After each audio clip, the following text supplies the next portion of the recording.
Welkom by hierdie week se ANT Wildoorsig. Baster gemsbokpryse styg met 26% na oor die R100,000 merk, meestal weens goeie genetika beskikbaar op laasweek se veilinge. Ons gesels dan ook met Franco oor die nuutste probleme en geleenthede in die wildsbedryf, hoekom die wildpryse so op is dan, as ook waarvoor jy moet uitkyk as jy hierdie jaar in Namibië gaan jag. Als in hierdie week se episode, so moet dit nie misloop nie. Ons het amptelik 30,000 YouTube subscribers bereik. Wat 'n voorreg om hierdie pad saam met julle te kan stap. Elke kyk, deel, kommentaar en boodskap help om AMT se gemeenskap net sterker en sterker te maak. Dankie dat julle ons vertrou om landboumarkinsigte met julle te kan deel. Ons waardeer elkeen van julle opreg en ons is opgewonde oor die pad vorentoe. Maar met dit genoem, kom ons kyk eers waar die wildspryse tans verhandel. Ons sien dat vlakte wild met so 2,2% laasweek gestyg het, intermediêre wild so 0,7% op, hoërwaarde wild het so 4% gestyg met kleurvariante se gemiddelde prys 0,6% laer die afgelope week. Soos al genoem, ons kyk hier na die gemiddelde pryse van 'n spesies en vat dan die vroulike dier, die manlike dier en die teelkudde se gemiddelde pryse om 'n spesifieke spesies se prystendens dan deur te gee vir julle. Onder vlaktewild het springbokke dan met 18% gespring na R12,941, rooibokke sywaarts op R5,413, terwyl blesbokke 1% styg na R4,223. Gemsbokke bly sywaarts op R32,071, terwyl blouwillebeeste sywaarts bly op R11,317. Volstruise het baie onder druk gekom en daal met 5% na R5,417, met zebra sywaarts op R10,484. Onder intermediêre wild het Kaapse elandpryse dan met 5% gestyg na R25,518, kameelperde daal 1% na R21,885, met kudu's ook 3% laer op R23,685. Lechoe styg met 2% na R16,211, Nyala se pryse styg 2% na R15,845, met rooi hartebeeste wat so klein bietjie daal na R18,920 gemiddeld op laasweek se veilinge. Onder hoërwaarde wild het Livingston elande se pryse dan met 19% gedaal na R42,459, maar het 'n skerp styging in Baster gemsbokpryse gesien weens baie goeie genetika wat op laasweek se veilinge beskikbaar was. Hierdie prys styg met 26% na R101,392. Buffelpryse daal met so 1% na R69,835. Swartwitpense het dan sywaarts gebly op R38,878. Onder kleurvariante het koperspringbokke die skerpste styging getoon en styg met 1,5% na R6,732, terwyl witblesbokke so 4% gedaal het na R5,325. Die ander kleurvariante se gemiddelde pryse het dan redelik sywaarts beweeg op laasweek se veilinge. Soos beloof gesels ons weer met Franco vandag, ons kyk bietjie waar die veilinge verhandel het oor die afgelope week en ook hoe die jagbedryf nou voortgaan soos die seisoen ook aangaan. Baie welkom by ons, Franco. Môre, gaan goed, dankie. Franco, ek het nou net pryse deurgegee, spesifiek Baster gemsbokke se pryse wat dan 26% op is. Hoekom is dit so en ook waarvoor moet die mense, ek dink, uitkyk ook en hoekom is hierdie pryse so op? Ja, Johnny, as ek sê ons het voor die tyd ook daaroor gesels. Ek dink dit as jy gaan kyk na die kwaliteit diere wat aangebied is. Dis wat daai reuse sprong veroorsaak het in die mark. Seker sê daar's minder as sulke kwaliteit Baster gemsbokke op 'n veiling kom en 'n klomp van hulle en die teeler is bekend vir goeie genetika. So dit het 'n groot rol gespeel. So ek sê wat ek wel veel genoem het ook is wat gebeur met die res van daai diere. Daai pryse word nou deurgegee as die, kan ek sê, 'n markprys, maar dis vir die kwaliteit van daai diere. Ja. Die, kan ek sê, Dis nou die top 0,1% van die diere wat nou eintlik daai prys optrek, maar wat van die ander 99% van die diere? Ons kry daai nie alles in die beesbedryf, in die skaap en die bokbedryf. Jou stoetteler kry vir sy diere goeie prys, maar wat gaan in die mark aan met die wat onder dit gebeur? Verstaan, waar gaan daai diere heen? Ek glo baie van daai diere word dan die, kan ek sê, maar na die jagmark toe uitfiltreer en so aan. So ou gaan nie regtig daar prys kan bepaal as gevolg van 'n veilingsprys. Daar is miskien maar meer 'n markprys wat 'n ou gaan, of 'n veldprys, sulke goeder wat agteraf, kan nie agteraf hê, maar wat na die tyd verkoop word aan die kliënte. Maar jy het 'n baie goeie platform en ek hou baie van hoe jy die mark kan ek sê approach, die Engelse woord. Jy sit 'n prys uit en dit is die prys en mense kan hom koop of nie op jou platform spesifiek. So ek wil eintlik by jou hoor, hierdie gemiddelde prys van Bastard Gemsbokke. Dis nou vroulike diere, manlike diere en die teelpakkie, al daai tipe goed gemeng is 100,000. Maar as jy dalk vir ons bietjie kan afbreek na wat 'n standaard dier nou eintlik sal werd wees. Ja, Doris, as jy praat van die platform, ek noem dit maar prys op die deur. Daar gee ons die prys wat die boer soek in sy sak, basies klaar deur. So daar word nie gebied deur eksterne faktore of jy weet nie wat gaan gebeur nie. So ek dink daar kry jy 'n meer realistiese prys. As die dier nie verkoop vir daai prys nie, dan weet jy was bo die markprys met die dier. So, maar die voordeel van dit is ook die diere word nie onnodig geskuif nie. Jou kostes is minder, al sulke goeders. So ek dink daar kry jy 'n baie realistiese prys. Ons kyk baie van die goeders van daai prys op die deur doen ons seker nou al 5+ jaar van COVID af. Is ons besig met dit. En jy kan tog sien jy verkoop 50% van die diere. Min of meer, party plekke, laaste veiling het ons 100% verkoop. 99,9%, een bok is nie verkoop nie. Maar as die prys realisties is, gaan die ouens hom koop. Almal doen hulle sommetjies. Almal. As dit gister daai koeroebul verkoop vir adverteer vir 140, hy is bietjie vir minder verkoop, as dit nog steeds oor die 100,000. Maar is 'n mooi 57. 57 bil, verstaan? So hy kom met 'n teelprojek uit, wye horings.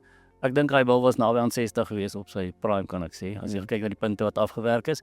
En die volgende gaan weer met hom teel ook. So dis nie 'n bil wat regtig gejag gaan word nie. Ek het baie offers gekry uit die jagmark uit, wat nie baie onder dit was nie. Maar hy het tog 'n behoefte om daai genetika te behou en aan te gaan hier. So ek dink as jy gaan kyk na die gewone veilings, kan ek sê waar vlaktewild op is en so. Daar gaan jy meer 'n realistiese prys kry. So ek dink is belangrik dat ou na pryse ook gaan kyk van jou super veilings, kan ons nou maar sê, en dan van jou gewone veilings. Dan dink ek gaan jy 'n redelike meer akkurate kry. So 'n stoetveiling gaan ons altyd hoër wees. En daai met jou pryse wat ons nou in aanmerking neem, oor daai stoetveiling se pryse in aanmerking geneem sou in die gewone wild. En dit veroorsaak nie, kan ek sê, misinformasie, maar dit veroorsaak net dat daar bietjie wanindruk in die mark is oor sekere pryse. Ons weet 'n rooibokkooi is nou op hierdie stadium R3,000 plus werd. Jy gaan nêrens om goedkoper kry. So daar gaan 3,5 toe. Koedekoeie het 'n groot sprong gehad. As die koedekoeie onder 10-12,000 rand is, kry jy in die mark. Waterbokkoeie hardloop nou weg. Nee, wat praat van R15,000 vir waterbokkoeie. 12,5, R15,000. So daai tipe diere kom nie op 'n gewone veiling nie. Al kan ek sê op hy stoetveilings nie. Daar kom wel diere op, maar dan sal dit regtig van 'n waterbokkoeie van 'n 35 plus time bil of seker 34 time of wat ook al so. Daar, so dit is ook nie die, kan ek sê die goed wat jy op enige plaas gaan vang en verkoop nie. Ja, maar Franco, ek hou nogal van wat ek nou gesê het, ek hou van jou platform want jy koop of jy koop dit nie. Dit is die pryse is daar, koop dit of besluit vir jouself. Maar ek weet op ander veilings kan daar dalk partykeer 'n bietjie kan ek sê teen mekaar gebied word, pryse word dan opwaarts gemanipuleer word, daai tipe goed. Ek weet nie wat jou mening oor so iets is. Ek het my mening, maar ek is baie versigtig om dit uit te gee. Ons kyk wanneer nie weet al op so 'n publieke platform. Ja, nee, ek sê ons is nou net verby jou 30,000, ons wil dit nou nie terugvat na 1000 toe. Ons wil dit nou na 60,000 toe vat. Maar ja, ek dink dis net soos in die beesbedryf.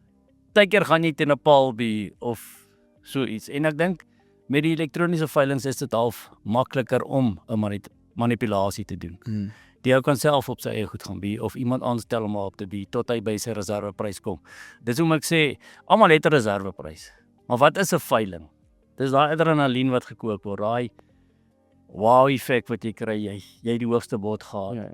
Daai, en ek dink mense klap vir jou hande. Ja, daai emosie gevoel wat 'n veiling baie keer ouens meer betaal en ek dink dis hoekom ouens baie keer dit doen, verstaan?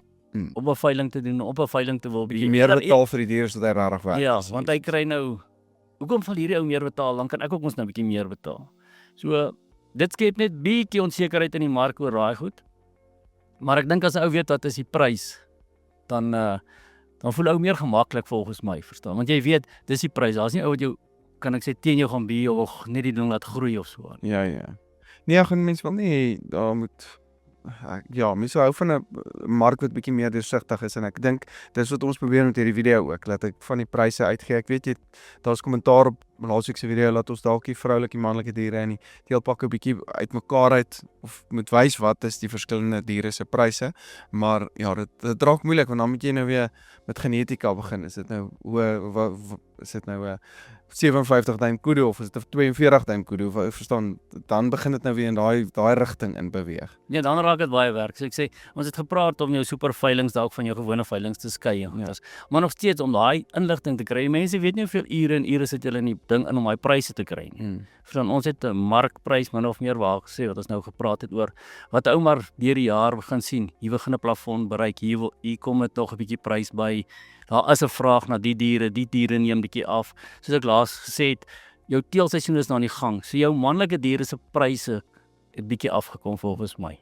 Die ouens het nou reeds hulle manlike diere in hulle kudde en het hulle vroulike diere. So, maar weer eens, ek dink teen Augustus maand as daai diere begin weer in die mark kom wat as dragtig verkoop word, kan ons dalk weer 'n skuif bietjie sien.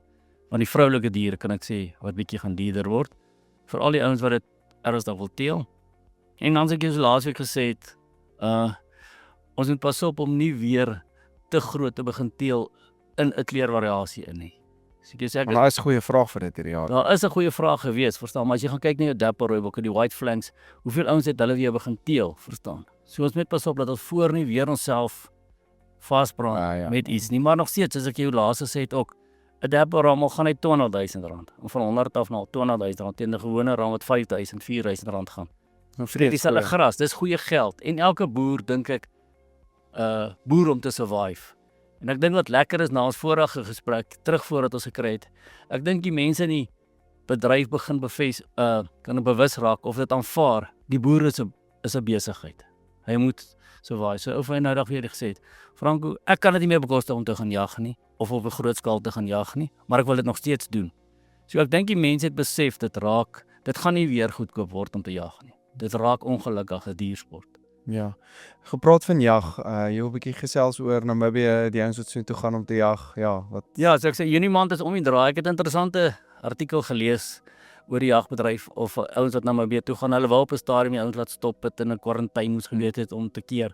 Maar hoe kan jy 'n jagter keer, maar jy kan nie 'n toerist keer nie. So daai ding is nou oop. Hulle gaan baie streng biosekuriteit toepas by die grense. En hulle het die Namibiese regering gevra die boere by hulle ook op hulle plase baie streng. is dit nou vir back and claw? Dis vir back and claw. Ons gaan nou terugkom na die back and claw toe van ons kant af in Suid-Afrika, maar ek dink regtig die ouens moet hulle huiswerk gaan doen voor hulle gaan. Ons hulle gaan by grense nogal Baie streng. wees. En hulle sê ek dink dat die ouens moet maar doen jou huiswerk, hoor wat is hier vir eistes voor jy gaan. Moenie die grensbeampte 'n skuld gee. Jy nie jou huiswerk. Ja, doen jy jou werk, sorg dat jou goed skoon is. Vind uit oor die terugbring van die vleis. Word dit toegelaat? Het jy daar 'n veeartspermit nodig om die vleis en goed terug te bring? So ek dink jy moet net hulle huiswerk gaan doen oor dit. Dis lekker nou jy weet te jag.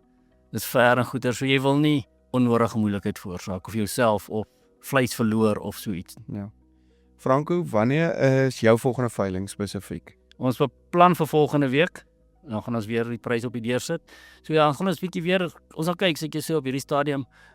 Weet jy al wat op daai veiling kan wees? Ons konsentreer maar op die gewone goeders. Ek sê vlakte wild, sebras en kudus en rooibokke, die gewone goeders. Ek sê waar daar vraag is, wat ek agtergekom het ook die ouens begin nie kleiner groepies koop nie, maar hy koop nog steeds diere, maar in 'n spesifieke hoeveelheid. Jou klein ou met kleiner stukkies grond kan net soveel koop. Hy kan nie meer 10 rooibokke koop nie. Hy sal nou byvoorbeeld 'n ram van 5 ooe koop of 4 ooe. So ons begin die pakkies bietjie kleiner maak om almal te akkommodeer in die mark. Jy wat nou weer kan al 4 pakkies vat byvoorbeeld as jy nou meer diere wil hê. Maar ons moet kyk na die kleiner mark ook. En seker sê ons ou vriend, die permitstelsel is nog steeds daar. Yes, en ek probeer vir Willie in die hande kry en ek probeer hom en ek bel hom, maar hy kom net nie, maar ons gaan aanhou. Ons gaan probeer, ons gaan hom nog iewers op. Nee, dis ek stem saam. Ek dink hy het ook baie vurk op sy hooi. So ons glo dit is 'n politikus. So hy moet oral en hulle het verkiesings einde van die jare alles so ja. So ek dink almal hardloop in daai rigting, maar ja, om terug te kom na die back and claw toe oor die politiek. Jy het nou die uitsprake gesien dat die boere self kan en Natuurlik, ja. So dit gaan 'n groot rol speel Het jy al iets gehoor van hoe die boere dit self wil hanteer? Kyk, die hofsaak is nou gewen en die ouens is bly daaroor as gevolg van die staat se onbekwaamheid, kan ek sê, om dit te hanteer. Ek sê hulle het dit probeer, maar ek dink dit is ek altyd sê, die minister Hulle kan nie hy kan nie vir die DG gaan sê, maak so as daar nie 'n papier wil teken. En ek dink dit ons moet aan die wye prentjie kyk. Ons sit in 'n politieke land. Niemand wil aanhou dat goed lyk nie. Verstaan? Veral nog as jy van een party is en teenoor 'n ander party. Jy wil nie laat hierdie ou suksesvol is. En die wildsbedryf sit in die middel van dit, want hy het 2 deelministers eintlik van landbou en van omgewings en dan hierdie dit is eintlik wildsbedryf. En die bureaukrate of kan ek sê die personeel van op provinsiale vlak nie sê is onbevoeg of onbekwaam nie, maar Hulle wil nie noodwendig nou saam met hulle minister werk nie. Ja, En dis wat Roland ook sê en ons so hulle probeer die minister amper laat sleg lyk en so eintlik gebeur dan net niks nie. So Ja, dit is net 'n verskriklike en frustrasie. weer eens dit gaan vir my oor kantoor na kantoor toe. Ek sit met 'n buffelpermitte wat moet goedgekeur word. Selfe buffel, selfe dag, selfe provinsie ingedien. Een vat 'n week, een is nou meer as 'n maand wat ons wag. Sure. 2 kantore. Daar is nie vir my verduidelik hoekom die verskil is nie. So ek dink dit ons sit met baie red tape. Maar ja, as ek sê ons gaan dit nog reg kry. Ek glo die permitstelsels gaan beter kom. En ja, as ek sê en dan ook net 'n duidelikheid te kry. Waar hoort die wildbedryf? Hoort hy by landbou of hoort hy by omgewingsake? Want ons moet nou aan hoeveel wetvereistes voldoen, maar weer eens niemand kan onsself ons reg of verkeerd is nie. Hier oortree jy, maar hier is jy reg. So dit veroorsaak baie frustrasie. En as ek sê die ouens wat jag, ek kry hulle regtig jammer. Ouens wat diere wil inbring vir die jagseisoen oorseese ouens. Daai permitstelsels en onduidelikheid en ek weet baie ouens ry nie die goed op hierdie stadium. En ek dink as daar hofsaak is, sal ek seker eerste ou wees wat daarvoor sal aanmeld. Maar daar moet duidelikheid begin uitkom. En ek dink dis die grootste frustrasie van daaroor. Mannekrag is daar nie. As jy gaan vat net as jy sien hoeveel werk of wildsplase moet een beampte besoek. Hy kan nie by dit uitkom. Hy het nie brandstof, net nie 'n voertuig nie, maar daar word verwag hy moet dit doen. So Maar kom ons hoop, ons hou aan gesels hieroor en ons hou aan tot ons kyk of ons hierdie bedryf nie bietjie kan help om meer effektief en volhoubaar te maak. So ek sê jy sê altyd oor ons moet positief wees oor die goed. Ek het gaan kyk na die Amerikaners so hulle veilings hou. Die een app maak in Suid-Afrika oop, jy maak hom volg op Facebook of wat ook al. En dan gaan kyk ek wat pryse daar gaan vir Suid-Afrikaanse wild. Die mense moet wakker skrik. Amerika is besig om ons goed te teel. Hulle het lankal gesê hulle het dalk nie die genetika of groei van hom. Hulle ruil hulle diere uit onder mekaar en verkoop. So ons moet ons mark begin beskerm. En ek vra die Elteters regtig, praat met ons, gesels daaroor, gepraat met julle SCI, Dallas, Houston, al die ouens, gaan praat met hulle en besef, ergens moet ons begin hande vat en ons mark begin beskerm. So jy sê, dit is die lekker van dit. Ons sit nog steeds met 'n unieke produk en ons moet hom uniek hou. Dis waar. Dis al hoe jy sy waarde daar gaan hou. Baie dankie Franco, baie lekker gewees om saam met te gesels vandag. Dankie. Baie dankie dat jy ingeskakel het hierdie week. Skakel gerus in volgende week wanneer ons weer vir jou die nuutste nuus en pryse in die wildsbedryf van Suid-Afrika bring. Tot volgende week.